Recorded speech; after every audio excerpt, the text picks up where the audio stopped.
on Making the Business Case, Trends in Corporate Societal Investment. We're so happy to have all of you joining us here today. And if you're with us on the East Coast, maybe you've got some lunch in front of you right now. We know a few companies are using this as a lunch and learn, which is great. If you're joining us from the West Coast, maybe you're just having your first cup of coffee or tea.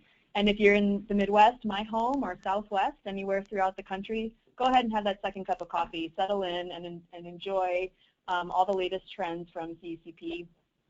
As everyone's signing in, we just like to take a quick moment to welcome CECP's latest companies to join our coalition, Coach, MGM, Nielsen, and Viacom. I know we have a few folks from those companies joining us today.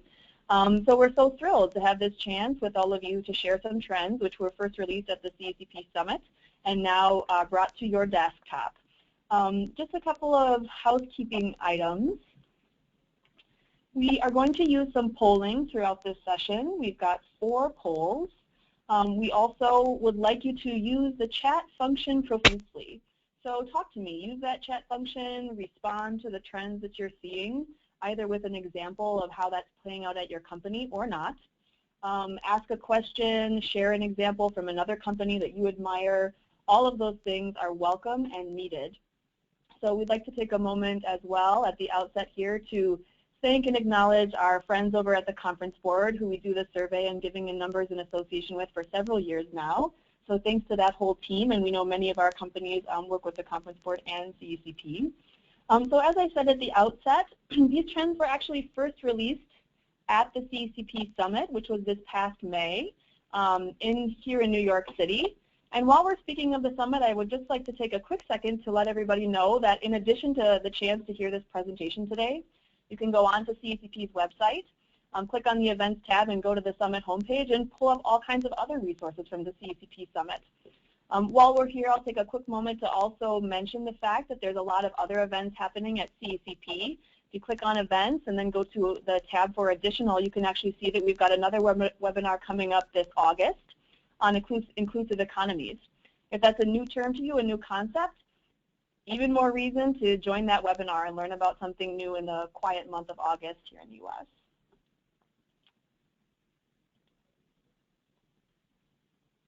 So this year's study encompasses 271 companies, primarily U.S. companies, multi-billion-dollar companies. We've got 67 of the Fortune 100. Altogether, they encompass $8.3 trillion in revenue. The economic scale of this group is incredibly wide-reaching. And here, of course, we're going to focus on how these companies engage with their communities, give back, and bring value back for the business. A quick run-through of our agenda. The theme for how we're presenting the trends from 2014 is making the business case. So there's 3 parts to that: context, core business connection, and results. Context answers the question, where do we stand? You might have heard that internally. How do we compare to others? Are we leading? Are we average? Are we behind? The second section answers the question, does it make sense? Does this fit with our company? Does this fit with our broader purpose and values? Does this fit with what we do? And the third section, results, is what do we get out of it? What's our ROI? We're going to go through all 3 of these as sort of walking through how you might be able to make the case internally. So CECP plays sort of a dual role when it comes to using the survey information that we collect every year. One is as a trends reporter, so sort of thinking across the field, and that's not just from our data, that's also from what we hear from companies, hundreds of conversations throughout the year on the latest strategies, trends, challenges. But the second big part of this dual role is how our team can serve to advance your agenda. That could be through customized benchmarking or through fast-track consulting. Think of these trends in that way. They're here to serve you. They're here to help you advance what you're working on. We've got a few folks there on the screen who've done that. Think of CECP team as presenting these larger trends, which are looking across the field, but also something that you can take home, things that you can write down, slides you can integrate into presentations in order to make them useful for your day-to-day work. So then let's dive right into our first section here, which is all related to context. So this is that first question I mentioned, where do we stand? We look at that in a couple of different ways. One is in terms of what's happened across the field, but you're also going to hear about what we think this year is a story of stability, strength, and also growth. We'll begin understanding the context of the field with looking at some top quartile figures. So what does top quartile mean? We often say that it means that you're in the top 25%. For any parents on the call, if you've been to the doctor, this would be the equivalent of hearing that your child is in the 75th percentile or above. So that's just a little bit about what top quartile means for CECP, to kind of define that term. But what does it take to be a top quartile company looking at 2014 numbers? Median is a very important measure to understand what does it take to be sort of meeting the expectations of your industry, of your revenue tier, of your sector. But top quartile is a good measure to say we need to lead, we want to step up, we want to know are we ahead and are we out in front when it comes to societal engagement. To achieve that, total giving for 2014 would be nearly 50 million. Cash giving is at 37 million. And total giving as a percent of revenue at 0.2%. I'm going to fly in a key here. I have a few of those throughout this presentation. These are key numbers that you might want to write down, drop into a presentation that you've got, or just memorize and sort of have on hand when someone's asking whether or not your total giving measures up to peers and others out in the sector. So what's the story of 2014 in terms of how have things changed year over year? This year we're looking back to 2012. It's a 3-year match set to say how has the sector invested or what changes have occurred in that time frame in terms of what companies are giving back to communities. There's two pieces of the story. One is sort of that strength and stability thing I alluded to at the outset. Strength in terms of the fact that 56% of companies are increasing their total giving. That's a strong story. This is looking at each company's individual situation. Have they advanced? Have they increased total giving in that time frame? 56%, more than half, have done that. We say stability because we also know that when you look at a normalized measure like total giving as a percent of revenue, that number is stable. It was 0.1% in 2012 and 0.13% in 2012 and 0.13% in 2014. So in terms of total giving fluctuations, in terms of amount, we see some stability there. So you might be asking yourself, okay, if we see some strength, we see some stability, where is the growth happening? And I'd actually like to turn now to CECP's press release, which came out on June 2nd when these trends became public, to say that while we see strength, while we see stability in total giving, we also see 5 indicators for growth. We'll cover some of them today, but they're also going to be out in more detail when Giving in Numbers comes out this fall. So growth is happening, but perhaps not in that total giving figure increasing. Pause for a moment to go back to our presentation. At our CECP Summit, we asked the attendees, where is growth happening at your company if it's not in the total giving number increasing? One thing we asked is whether or not departments were actually seeking more out of the current budget. That could be more results, that could be increasing focus, and not necessarily an increase in the actual dollar amount. This was an overwhelming response in terms of polling results that we receive at the summit. 3/4 of the people in the room, all corporate giving professionals and executives, said that yes, there are many examples of pressure on the current budget to make the case to the company about additional results, connecting back to core business, and all of that. A second area of growth, on which we also polled the audience at the summit, is something that we'd like to ask you today. So I'm not going to show the answers until we see how the crowd that's joined us today on this call would respond to this question.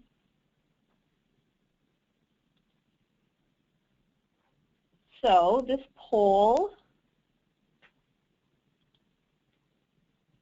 is asking you whether or not your departments are doing good outside of what might count as total giving. You can say that, yes, there are many examples, maybe there are some examples, or no, there are not many examples. Examples of what might not be included in total giving, things like impact investing, things like influencing other departments, products and service rollouts.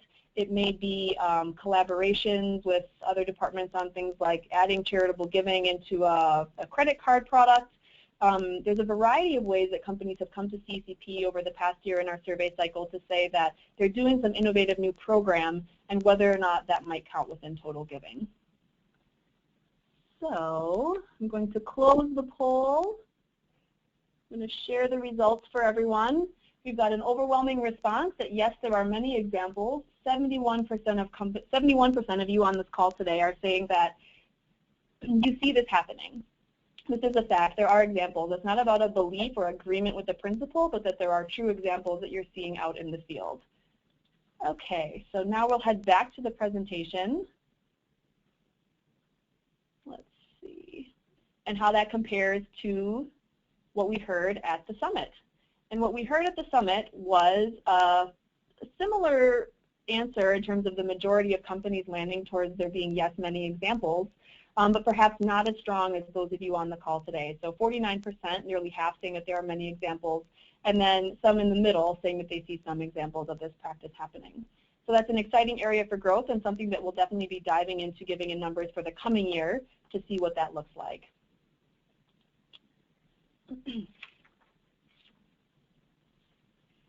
As you all know, it's not just about the resource allocation related to total giving. It's also about the headcount and the team that's available to manage these programs and bring them to bear. A new finding this year is all about the resiliency of the teams. We broke companies up into different groups, whether there was downsizing, whether there was an increase of headcount or a flat headcount, and looked at what happened to the contributions team or citizenship team, societal engagement team, public affairs, lots of different names, as you know, for your various departments. But what we found was when there was a decrease in headcount, a supermajority, 2/3 of companies found that their team size stayed the same or increased. This is really important. It's kind of counterintuitive to what we might have heard in the past, that when there was downsizing, this team or this department or this function might be the first to go. It's just not the case anymore. The business case is behind what your departments can deliver around employee engagement, brand, also societal impact and results. And therefore, when there might be downsizing in the company, it's really important to keep that team as strong as possible. This would be a good time to go to your chat function, react to that. Did you have a similar experience, counter experience? Share what you think about these leading trends, or ask a question if something that we've said hasn't been clear, and we'll certainly try to interject those throughout. At sort of a high level, there's also some important trends looking back at 2014. Again, these might be some numbers that you just want to jot down and make sure you have on hand and can use in meetings. In 2014, nearly 90% of companies had a matching gift program. This is almost just the standard now. Only a few companies not reporting having matching gifts available to employees. 80% nearly having a foundation, and another supermajority giving to international recipients. We'll close out this section on context, which is, again, making sure that you can provide the information back to internal stakeholders on where your company stands and how it compares to peers by just showing an example of the type of custom work or custom slide that you might be able to leverage these findings for internally. So it's not just about comparing to all companies. You might want to bring in top quartile. You might want to bring in industry or regional comparisons to really show how your company is stacking up. At the same time, I want to share a couple other resources that are available to you publicly that help set the context. One of them is our infographic. So this is something new this year. This would look great integrated into company's intranet for people in the company wondering how you compare to others, looking at a few different top-level important points, the mix of giving, globalization of giving, what's happening around employee engagement, and others. So consider this a piece of the context and something that you could access directly from CECP's website. And even more exciting is seeing that this type of benchmarking and contextual information was published this year in the Wall Street Journal. So an industry breakdown of giving across that different mix of types, as well as total giving as a % of revenue. So again, setting the context, showing how you compare, using data to really show where your company fits across all of their firms. We are going to go now into our second agenda item, which relates to connecting back to the core business. We're going to do this in 4 different ways. The international footprint, what causes a company might select, the employee factor, So what's the employee engagement that you might be driving through your programs? Something we're calling more than money, connecting back to non-cash giving. So those are the 4 ways that how the business functions, what the business key business issues are currently might influence your programs. Let's start with international giving.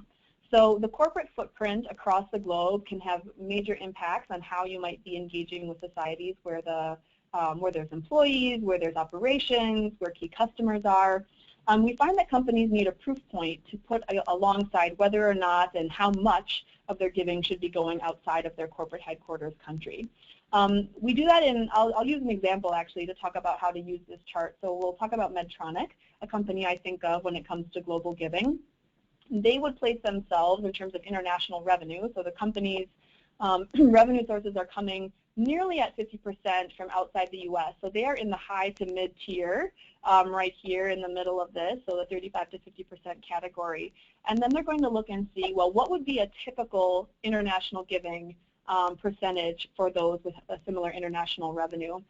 That's 24% for this tier. Medtronic is right around that, actually. 25% of their giving goes outside of the U.S., and it's something that's tracked up over the last 5 to 7 years. So this is something where they could say that they are on par with what's happening across the sector in terms of connecting the global footprint of revenue back to global giving. This also might be if you feel your company's behind and not globalizing at the rate that the company is. This overall trend is support to make that case to say that we do need to be reacting and responding to societal needs in the communities where our company has a footprint, even though clearly there's a lag. It's not a one-to-one international giving ratio at this point in time. Again, these might be some key numbers to jot down depending on what tier you're falling in. What would be your typical or average international giving percentage? Take a brief intermission here because it's not just about learning from primarily U.S. companies and how they're doing their international giving, but why not learn from the companies that are headquartered in the actual places where you might be expanding? So Giving Around the Globe, a free report from CECP can be downloaded. Here we've got a regional profile, a snapshot from Giving Around the Globe to say, well, I know I want to expand one of my volunteering programs. I've got a few key markets. We're in Germany, we're in France, we're in Belgium. What we found in the study is that, paid release time might be fairly common where pro bono service is not. And you can use that type of insight to consider, what do you want to do first when it comes to employee engagement programs in those markets. Next core business connection topic is related to the causes that your company invests in. So this is program area would be the term that we often use for it. This breakdown, this pie chart, it represents a typical company. So we take every single company, figure out the percentages of their portfolio, and then average them in order to create this typical portfolio. It's important to do it that way because in this way we make sure that those with the largest dollar amounts in their budgets are not necessarily influencing what we might consider a typical portfolio for the field. So education is coming out even more strong than it has in the past couple of years, 4 percentage points ahead of health and social services, which is in second. And then, of course, community and economic development, also a strong piece of the pie, 15%. We do think this is driven partly by the business case, companies connecting the cause back to what their core business needs are, and think that that's reflected in how these percentages are playing out and changing. You might have a key cause area. This is something where perhaps your company is investing 15% in culture and the arts. This is a proof point that you can kind of file away in your mind in meetings and talking with executives to say this actually makes us stand out.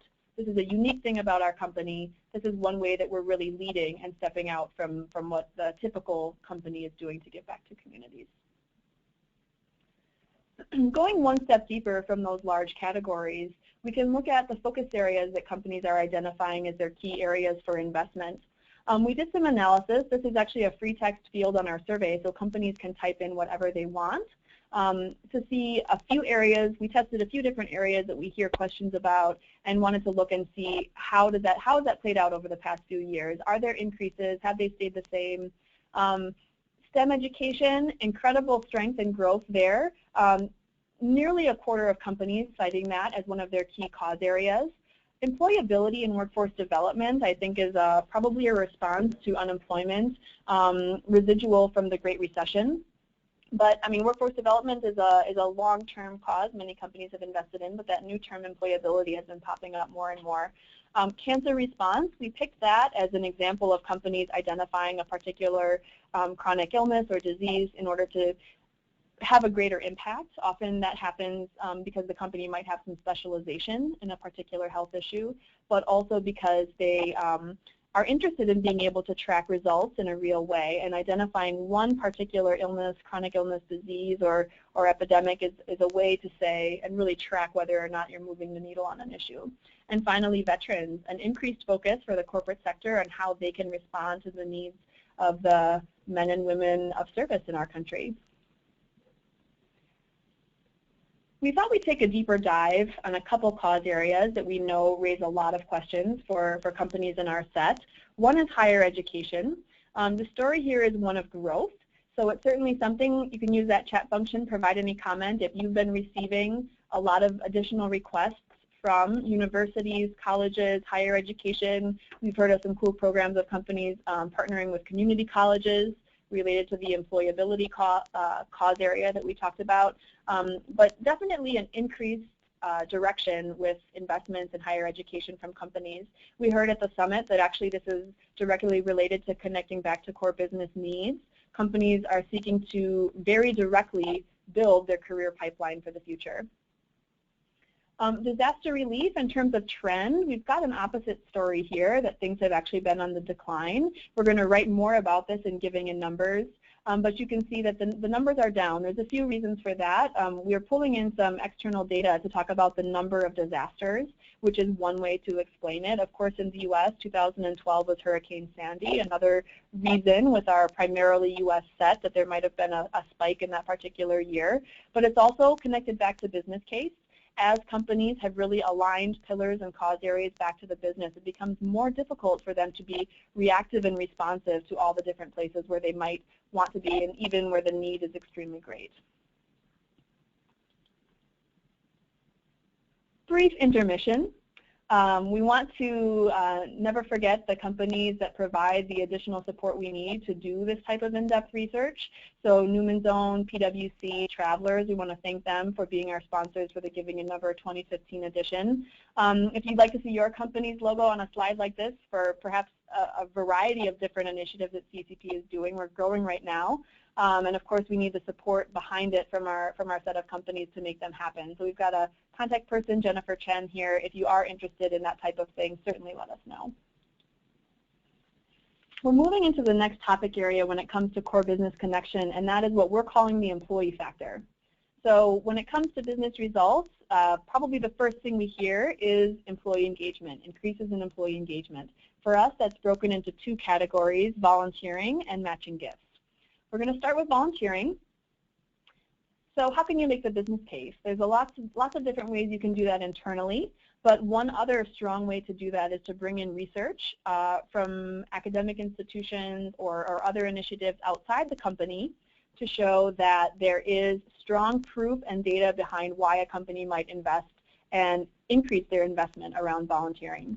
Jessica Rodell is a professor at University of Georgia, and her study didn't focus on corporate volunteering as much as people who volunteer on their own time and how does that affect their work. So the increased meaningfulness, of course, can lead to retention, greater happiness on the job, pride in the company, productivity, all of those things. And in particular, she identifies that companies which might have a large proportion of their workforce in jobs where they might be concerned that there isn't a lot of meaning found in their work, that volunteering can be a great addition. So having this type of study and the points that it proves at hand is a great way to make the case for any naysayers that you might experience internally. So what do we see changing when it comes to volunteering? We're highlighting two programs where we saw the greatest growth from 2012 to 2014, pro bono service and board service.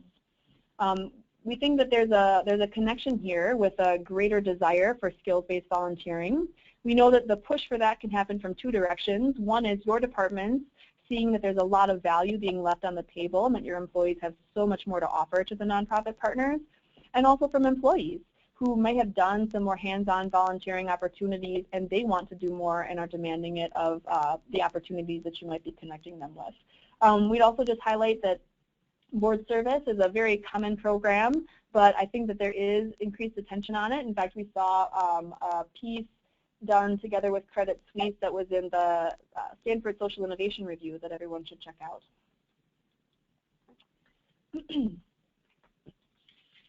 When it comes to volunteering program, we certainly see that companies are investing in offering several different types of opportunities to their employees. So how do you choose? How do you figure out where to invest your resources? One way, and we've got some information here you might want to jot down and bring back, is to figure out which volunteer opportunities would other companies say have been most successful for them. So we've got on the bottom here how many companies are offering these different volunteering programs, and then limiting in just on those and those that told us whether or not they were in their top 3 of success level. We find that company-wide day is considered the most successful program, and it actually was last year as well. Quite interesting, and we'd like to ask all of you here with us if you can tell us what you think drives that. I'm going to launch our second poll question, and this is related to why you think company-wide day is picked as most successful. The first is related to it's producing the most and best results for the nonprofit partner as well as the communities that they impact. The second is related to highest participation rate. So of course that might be one of the KPIs for the team. How does it drive that? And the last option is because this is the time when you can really get the attention of CEO, other C-suite executives, get them involved in an activity and really get them out there with the employees that volunteer all year round. So we'll give everybody a little chance to vote here.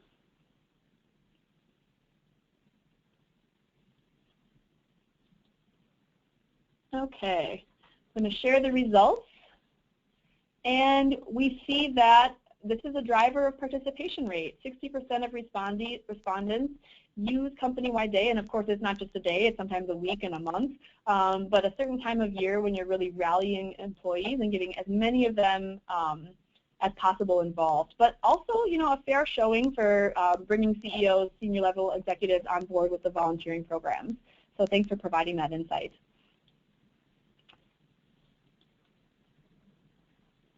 That's a great segue into our next finding, which is all about participation rate. Again, we know that this is a very common KPI, something companies track. We see across the sector, participation rates are growing, 29 to 33% over the last 3 years. And a couple numbers that you might want to tuck away on that front are 30% is the average participation rate when it comes to looking across all companies in the set. And if you want to set the bar for yourself to be top quartile, or your company pursues top quartile measures, you're going to want to shoot for 50% participation rate to be a top quartile company on volunteer participation. We'll shift now to the second way that companies drive employee engagement, or excuse me, your department drives employee engagement for the company, and that is through allowing employees to express their values through their dollars and vehicles to do that at work. So matching gifts is the area that we're looking at. Just as we did with volunteering, we want to bring in an external study, bring in the proof, the business case from another source. This is a University of Southampton study from last year, which talks about brought in a set of employees, offered some the opportunity to donate, and others did not have that opportunity, and they saw greater productivity from those that knew that at a certain level they'd be able to provide some funds back to a cause area that you know, inspired them and inspired their passions. There's a connection there between being able to give back and productivity in your work. So that's kind of at the higher strategic level. Getting a little bit tactical with matching gifts, we hear often that companies might be in process of trying to make a decision between whether or not to have an open or limited match program. You can see here the breakdown is pretty near 50-50, slightly stronger on the limited side. For anyone who's experiencing pressure to open up their match, you've got some proof points now that to say that if we do increase our match open, the type of organizations that are open to employees for the match program, that will have budget implications. This is your case to say that's a good idea, we can do that, we can pursue additional participation, but the funds have to be there to back it up. We break down matching gifts into a few different categories. We find that the two big kahunas typically are year-round policy and workplace giving campaigns. And sometimes companies offer both, sometimes just one or the other. But year-round policy is on the rise. More funds being invested through a match that an employee could access throughout the year, workplace giving slightly down, and then various levels of participation in programs like Dollars for Doers and disaster relief, which might be only popping up depending on what's happening in the world. We should say, too, that typically companies have 2 or 3 matching gifts programs. It's not typical to have 5, but this breakdown at least gives an idea of what's happening across them.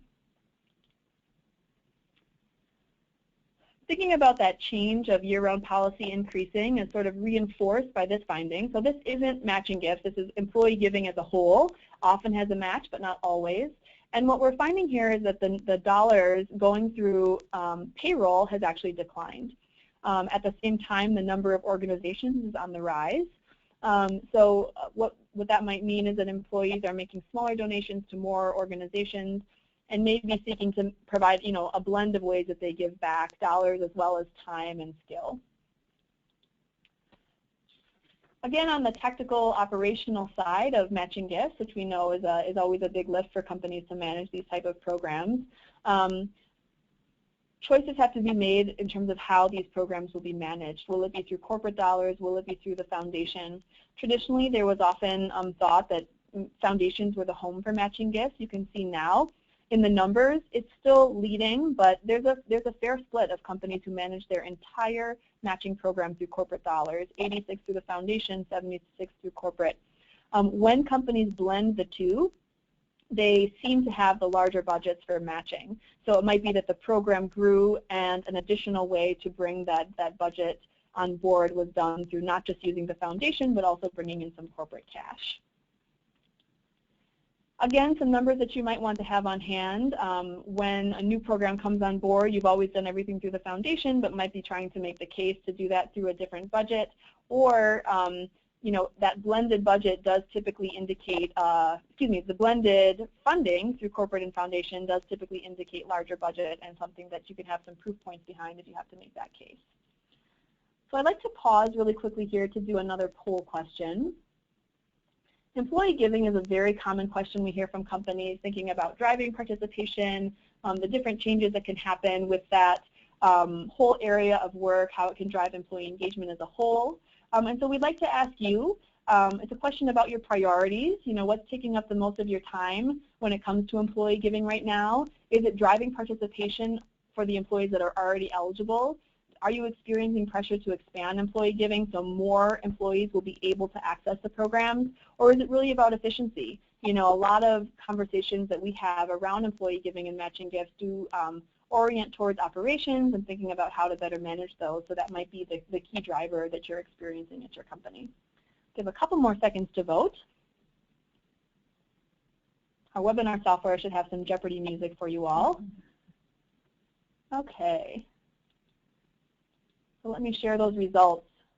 We've got a pretty even split around driving participation and seeking efficiency in the program. So depending on the company and depending on where you are in your history with providing matching gifts to employees, it's clear that you might be dividing your time towards driving participation or finding ways to reduce the resource that's invested in managing these programs. On this topic, we'll take another Giving Around the Globe intermission to say that, if you're thinking of expanding matching gifts globally, and we know many companies are, you might be interested to know whether or not companies in those regions are offering this as a benefit to their employees at the same time. You can see here, companies headquartered in Asia, far and away, also consider this a majority practice. So it's something where that might be the market where employees are expecting and demanding it the most. Staying on the global topic, but going back to giving in numbers insights, when it comes to globalizing matching gifts, what we've heard is that eligibility most often happens around disaster relief matching programs. I've got a picture here from Nepal, the most recent time you might have heard from your employee base that they want to take action, and is there a way that your department can help make that happen for them? It's not to say that it doesn't happen around other programs, but you can see there's probably greater challenges there. Disaster relief globalization often is a more lower-hanging fruit for global expansion because you can limit the number of organizations, perhaps limit to only credit card transactions, and in those ways allow employees the opportunity to give and still be able to manage it. So this is the last point when it comes to connecting back to core business. And we call this more than money because something that we'd like to keep an eye on over the coming years is what's happening with what we call non-cash. So that's product, service donation, pro bono service, all the different ways that a corporate funder is uniquely, has a unique ability to partner with community organizations and bring different things to bear. So this is an industry breakdown. You can find your industry tier across all of these. You can see that, you know, for example, it's typical to have 34% foundation cash across all companies, 17% non-cash. Those are good numbers to sort of tuck away and then compare to how your industry is standing out. We've got a few industry standouts, communication, healthcare, consumer staples, that have already highly integrated non-cash within their the ways that they partner with organizations and also leverage the assets of the company. But there's more that can be done, and there's certainly changes happening across the sector. And to that point, I'm going to ask our third of 4 poll questions. You know, there were several years when there was a great push to align giving programs around certain causes and pillars. And a new push we're hearing is how companies are managing the alignment of their programs. So when is a nonprofit partner also the source for volunteer opportunities, also where non-cash products are being provided, and how is that coordination going to happen moving forward? More and more often, companies are saying it's a partnership between them and community organizations, and that initial two-way dialogue about what the needs are, what the gives and the gets are on both sides is changing. And we think that non-cash is part of that conversation. So the question that we're asking everyone here is what's happening now in terms of your non-cash giving portfolio and whether or not it's combined with cash donations that you're partnering with community organizations. Vast majority, majority, minority, or vast minority. Give a couple more seconds for voting. By the 4th poll question, I'll probably be singing in the meantime. Fill the silence here. Okay, I'll close that out and share results. So it's a minority activity right now. 54% of companies are in that category. We've got some saying it's the majority. 17% of you are saying the majority of non-cash donations are connected with other things. So this might be a growth area. It might be a leading practice right now, but something that we certainly want to keep an eye on and how that might change in the future. Back to our agenda, we're heading into our 3rd area when it comes to making the business case. This is all about results. So undoubtedly you've heard the question, where do we stand? How does this make sense for us? This is that question, what do we get out of this? What are the results? What are the ROI for our company? We think about that in a couple different ways. The first is at the larger level, how does societal investment impact the firm as a whole? How is it an expression of broader purpose? And this is part of the larger conversation around ESG investments that companies are making. You know, we talk about CEOs stepping up on social issues now. We hear, you know, the Super Bowl ads this year were highly skewed towards companies talking about broader purpose, social programs, community investments, like they never were before. So we see the societal investment, community engagement, engagement with new stakeholders more and more front and center for companies. There's proof of that from different research sources. Bob Eccles from Harvard, Raj Sisodia from Firms of Endearment. There's existing and growing proof around the evidence about thinking long-term and thinking about societal investments alongside financial performance. In terms of what we see in our data, this is a counterpoint to any parties who still might be saying that investing back in society is actually a drain on performance, is taking away from the company's ability to be profitable and be at the highest level of financial performance. The companies in our set that increase total giving at the greatest rate, 10% or more, are also showing the highest financial performance. So we pull our financial data from a Bloomberg database and run these comparisons to see what's happening. And obviously the companies in the other group are still growing, but we see that those increasing their societal engagement at the greatest rate are also those that are showing the highest financial performance. We could control it the other way, not control for giving, but instead control for financial performance and see how the societal investments have changed. And we find a similar trend. That is that companies that are performing at the highest level financially are also making the highest growth rates in total giving. So top performers, those are the top quartile around pre-tax profit growth rate and revenue growth rate, are also showing the highest growth rates in total giving. Proof points at sort of a macro level across the field that there are results when it comes to investing back in society. Getting a little bit closer to home to your departments, I think when companies most often think about measuring results, it all comes back to that societal impact, social measurement. We've asked now for 2 years to understand what's happening across the sector and how much companies are using their resources to evaluate their programs. What we've seen from 13 to 14 is growth across a couple measures. One is how many companies are moving to that far end of the logic model, outcomes and impacts, but also how many companies are trying to do that type of measurement across all of their portfolio. What a major undertaking that is. You know, we think that that's something to celebrate in terms of an increase in measurement and evaluation, and at the same time, I think it's really important to keep in mind best practices when it comes to expansion of measurement and evaluation. Goal setting at the outset, dialogue and two-way conversation about what nonprofit partners are already tracking, right sizing evaluation so that if it's a 1-year $10,000 grant, you're not seeking to report on the impact of the entire organization over a 10-year time frame, things like that. So excellent to see a growth in measurement and evaluation, as well as something that we think needs to also maintain best practice. Might be a number here if you're in that 15% that's not measuring social impact to say that this is truly a majority activity and something to invest in. To give a company example that's front and center lately, you might have heard JP Morgan Chase recently partnered with the Urban Institute for a major undertaking to measure the results of their work and see the impact of what they've done thus far and use that to inform how they invest going forward. So certainly an extremely important area for all of our companies. As a contrasting point, but something that we think is not a critique as much as a conversation starter, supposed to be thought-provoking about how you are investing your resources around evaluation. And of course, the authenticity of your programs does rely on the focus on producing societal results and thinking about community needs. And yet, when we put how many companies are evaluating the results on the social side versus the business side, we see a great contrast. That the majority of companies are measuring the social results and the minority of companies are focusing on the business results.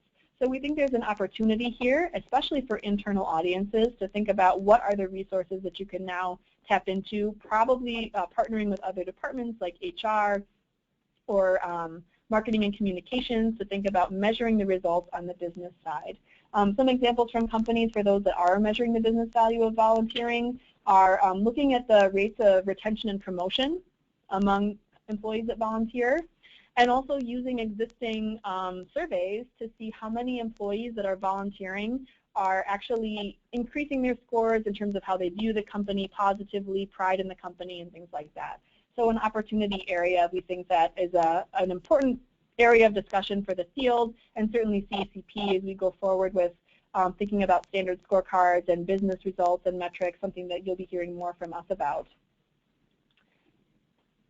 We'd like to launch a couple final poll questions now that we've concluded the findings from giving and numbers.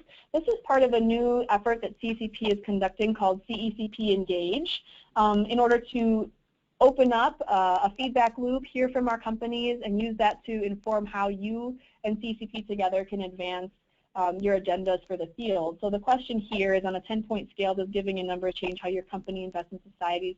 You know, you can go 10 is that very much, the last choice is not at all. Our webinar survey doesn't give us the chance to have 10 options, so we've grouped a couple of them in there. But please let us know your response to this question. And then lastly, we can't, being an evaluation-oriented organization, conduct a session like this without evaluating ourselves. So please let us know whether or not how likely you'd be to recommend this webinar to a colleague. highly likely, likely, not likely, or highly not likely to recommend it to anyone that you might be working with. And with that in mind, well, thank you all for your time, your attention. There's a lot of information here, and we really scratched the surface, especially for those of you who are CCP companies. If you want to get in contact with us, we've got 3 people listed down here, 2, myself and Jimmy Jung from the Evaluation and Data Insights team, and Alison Voltaggio from the Strategic Engagement team. We've got a link here, the bit.ly link in the bottom right-hand corner that you can use if you want to submit a customized data request. Our Giving and Numbers reports are going to be out late in September. The fall will get busy for CECP. If you're going to be in New York for CGI, certainly reach out to us.